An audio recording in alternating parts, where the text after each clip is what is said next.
Hey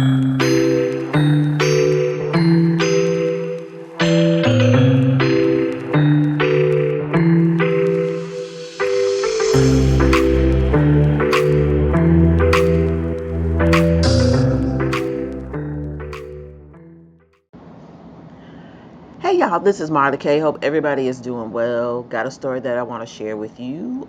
It is tied to the beast system, the beast infrastructure, steadily phasing in all the pieces that it needs to control movement uh, for the no buy, no sell system and just for your own misery. So this story is about Real ID. I've had it a while, just haven't had a chance to share it with y'all. So it says Real ID enforcement may be phased in, but deadline is the same. So what you need to know. In less than 5 months, the airport security process is set to change, at least sort of. There's a good chance you will not be impacted at all, but federal officials want you to prepare nonetheless. The deadline for Real ID enforcement, which has been postponed multiple times, is set to begin on May the 7th, 2025. Once this day arrives, you will need a Real ID, which you may already have, to board a domestic flight. And the reason that you're going to need it is because they have these scanning devices at the airport now where you just put your ID in. You don't even need a boarding pass. You just put your ID in. It recognizes your face because if you've flown before for probably the last 5, 6, 7 years, they have been doing these pilots at certain airports, large airports with facial recognition systems. They've been using and collecting biometric data, especially at ports of entry. So if you've taken a cruise or a flight and you have flown into many of these major airports in the country, then you have been a part of the biometric program. Same goes for if you have traveled to certain countries around the globe. They have also been participating in this data collection effort, these pilots. So again, everybody is doing this. It's been rolled out, but if you're not going to get a Real ID, you're not going to be able to, for right now, board a airplane. So it says it will be necessary if you are visiting certain federal facilities or entering a nuclear plant. And if you don't know about the Real ID, it is basically a bunch of your personal records scanned into the state identification system, and then it is put in a chip in this new identification or a strip on the back of the identification. And so if an agency or entity or whatever has the equipment to scan your identification that way, it can determine whether or not you are who you say you are, because it takes a picture of you, it stores it, it has your birth certificate, your social security card, your if you have a driver's license, your car and registration stuff, and then anytime you go to the DMV to re-register for this identification, it updates the information and stores it inside of the system. And then when they reissue you a new identification card, they're basically issuing you a chip. So, for all the people who worried about, I don't want no chip in my hand, you got a chip. We chipped. We're so chipped. We got chips up our butt. We just chipped. You got a ID card, you got a debit card, you got a grocery store savings card, Barnes and Noble gift card. We just chip. Everything is collecting data on us and reporting back to Big Brother. Enforcement may, however, begin in a phased approach. So what does the new TSA regulation say? In September, the TSA proposed a rule to allow federal agencies to use an approach because it would provide federal agencies with necessary flexibility to begin enforcement in a manner that takes into account security, operational risk, and public impact. The agency cited the low rollout of real IDs. Only 56% of driver's license and state IDs were compliant as of January 2024, which to me is high. That's very high. But apparently it's not the critical mass they want for compliance. And concerns that another deadline may delay another deadline delay may reduce the urgency to obtain a real ID. So it's urgent that you get one. And as you can see, as these new data centers are being built, as all these new rules are coming up, things are changing around here. It argued a phased enforcement approach instead of full enforcement could also prevent overwhelming surge, backlog, and delay as Americans rush to their local DMVs to get their real ID. So what's going to happen is people going to plan their little trips to go out of the country and do all kinds of stuff. And they're going to find they're not going to be able to use those ID cards that they have or these driver's licenses that are not real. So that's one reason I'm talking about it. But two, I'm also talking about it because it's very important for us to understand how close we are to this system collapsing. So you're going to see an uptick in them encouraging everyone to adopt all these different things that they're trying to institute, so that whenever the system goes down, whenever, whatever thing that causes the chaos or begins the chaos, whenever they turn the lights back on us, whenever they build the infrastructure, rebuild it, or just flip the switch and make the lights come back on, or whatever, if it's a cyber attack, I don't know. We don't know what's going to happen. But whatever happens, whenever they are able to hit the switch and have total control of everything, it's going to be like some of these other countries, like in Nigeria. They had the people you had to have a digital wallet in order to attach to your SIM card on your phone, in order to access your bank account. Everything had to be linked. It's that type of thing. So this is what they're doing, but they've piecemealed it, they've tested it, piecemealed it, slowly phased everything in, and now they're ready to make everybody do it.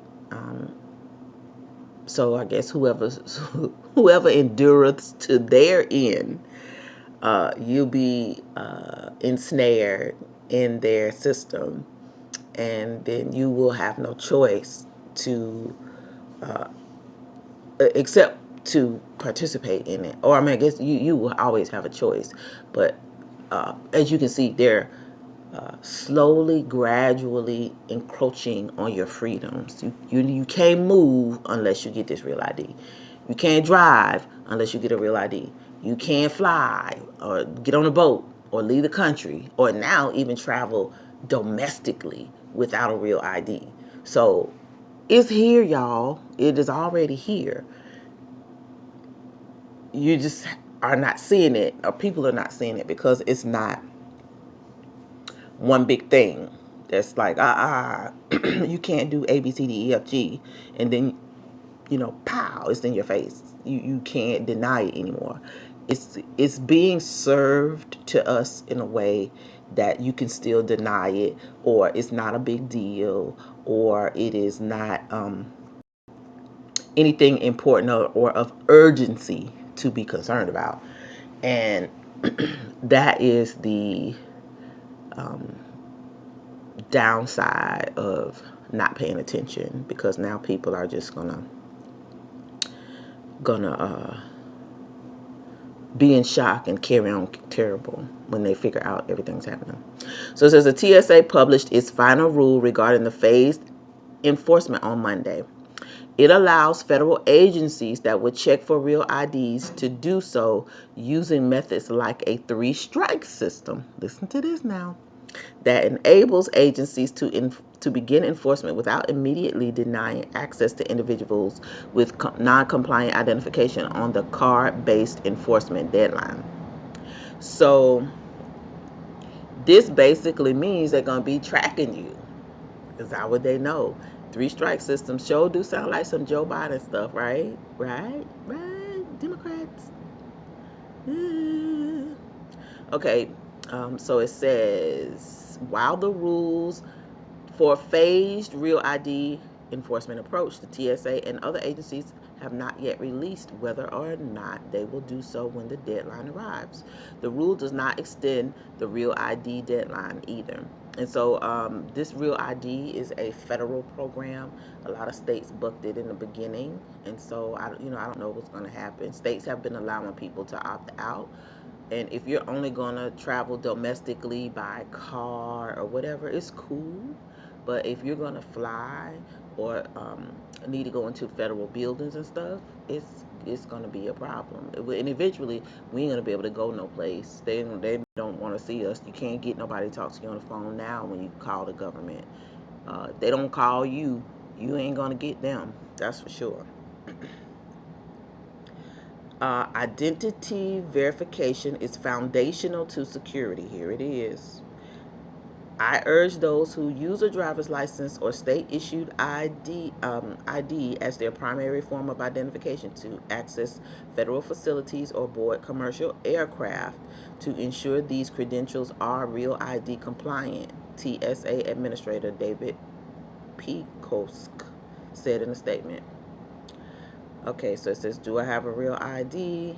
Do I have time to get a real ID? The short answer is yes, but before you start dreading a trip to your local DMV, check your wallet. You may already have a real ID. If your driver's license or state issue ID has a star, black or gold, filled in, or as a cutout, your ID is a real ID, and that's the little star that they're talking about right there in the corner if you don't know. If you do not have a star on your ID, you will need to apply for one. For most, getting a real ID should be simple. You'll need documentation that shows your full legal name, your date of birth, which is your birth certificate, your social security number, which means you're going to need your social security card with the right name on it, 2 proofs of address for your principal residence, and your lawful status.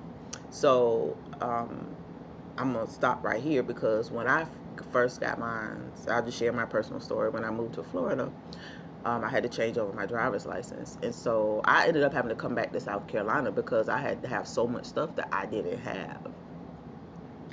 It's not so much stuff, but I had things that I didn't have to have because different states require different things. So I needed a new birth certificate because mine was so raggedy and old. Like, it was old. I think my mama or my daddy gave it to me, but it was falling apart. So I couldn't use that. Then I had to have a certain type of marriage license certificate. And when I got married at a church. I got my license at our local county clerk of court. And when I refiled it, it was certified. I didn't have to go, and here in South Carolina, at one point in time, you had to go to the state capitol in order to get official, records, birth, death, and marriage. And they call it the Office of Vital Statistics. So any type of vital statistic that the government tracks, they keep all the records in one place. And so you would have to go to Columbia here in South Carolina to get those documents. But it's not required. The only thing was required was you had your marriage license filed within a certain period of time so they can be certified. And so that's what we did. So I had to come back home and get a new birth certificate. I had to get an official state certificate showing that I was married. I had a social security card, but my social security number was name on my social security card was changed because I had gotten married. So I had that. I had the one with my maiden name and also had one with my married name. And something else. Oh, we had to provide the 2 proofs of residence, and they were very specific. One had to be a bank statement, so I had to I had to change my address on my banking statement because at the time we had 2 properties. We had our house still here in South Carolina, and then we had our house in Florida. And so we were using our house in South Carolina as our primary residence because it cost a lot of money to transition all that stuff. And at the time, we had just bought a house. We spent a lot, thousands of dollars moving. And so it was just like it wasn't a big deal. But in Florida, they had this rule where you had to transition within a certain period of days, your car registration. And us being black folk, it wasn't no problem. We wasn't sweating it. But we lived in a community of nothing but white people, and they was minding our business. When you don't get your car registration changed over, you still got your South Carolina tag. I like white people so effing nosy. Ooh, gosh. But they just, we just noticed that they were bothered or just concerned or just in our business. So we just went ahead and spent the money to do it. But I ended up having to spend a whole lot of money because I had to come back to South Carolina. I had to make a trip to South Carolina. I think I drove. I spent the night at my dad because my dad lives in Columbia. And then turn around and come back. So I had to make sure I had all these documents in order to get this real ID. And then once I did it, I don't know how I can renew it every 10 years. It's like $50. But I had to get a lot of documents for them to scan in this system, just so I can travel. So, and I don't know if I could opt out of it at the time in Florida. I can't remember. But I know they did tell me that they sell your personal information. The DMV does. And I was appalled. So when you transition or you move to the state, they let people know, and then people just start sending you stuff. When you buy a house, they do the same thing. So a lot of these states are like just foul, I say.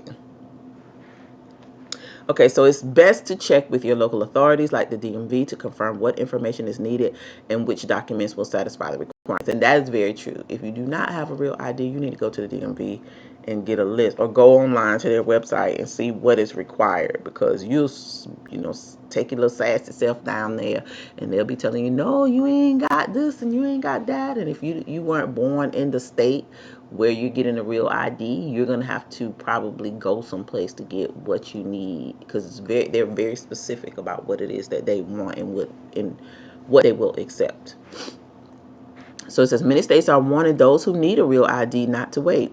In Missouri, officials say those flying on or shortly after May the 7th deadline should consider renewing their ID no later than April the 1st. Indiana's Bureau of Motor Vehicles says it can take roughly 2 weeks for a real ID to be sent out. Do I need a real ID? If you want to fly domestically or enter certain federal spaces, yes. Once the deadline passes, if you do not have a real ID, you may need to provide another form of identification like a U.S. passport or military ID to board a plane. Minors flying with an adult do not need a real ID, the Department of Homeland Security notes. They don't need one now, but as you can see, like in other countries on the continent, babies are required to get identification when they're born in order to receive benefits. So it's coming. Like I said, they always tell you, oh, you don't have to do this right now, but in a minute it's going to be mandatory, because this real ID thing been going on for a long time. And so now they're getting ready to tighten the noose around our necks, so to speak. Real IDs are also optional for now. not need a real ID to drive, vote, apply for federal benefits like Social Security, enter a federal facility that otherwise does not require an ID, like a post office, or go to a hospital, or participate in law enforcement proceedings or investigations like jury duty. Now, why would they say that? That's interesting. It is also worth noting that real IDs cannot be used to cross the borders of Mexico or Canada. So that means you got to have a passport. So it's up to you to decide which type of real ID you like. If you have a passport, you're good. You just have to renew it. If you don't have a passport and you're planning on traveling domestically or traveling internationally by boat or plane, you will have to have a real ID, because the new technology that they're using at the airport is using biometric data that they collect from the DMVs and your state identification info. So they know everything about you. So once you book a flight now, everything is connected. So anyway, I just want to share this story with y'all because it's getting real out here in these streets. For those of us who are watching the digitalization of society, preparing for Web 3.0, the Internet of Things, it's very scary. And I can't tell people enough how important it is to monitor your technology footprint and what you do, and try to resist as much as you can. 56% in all these years, I want to say it's probably been about 14, 15 years since they came out with this real ID thing. 56% is actually low considering how long it has been out. But I mean, a lot of people don't want it. Like they just understand. They don't know exactly why they don't want it, but they know it ain't right and they don't want it. So people just are like, if you're forcing me to get this for some benefit, I'll just deny myself the benefit because I don't want like to be forced to do something.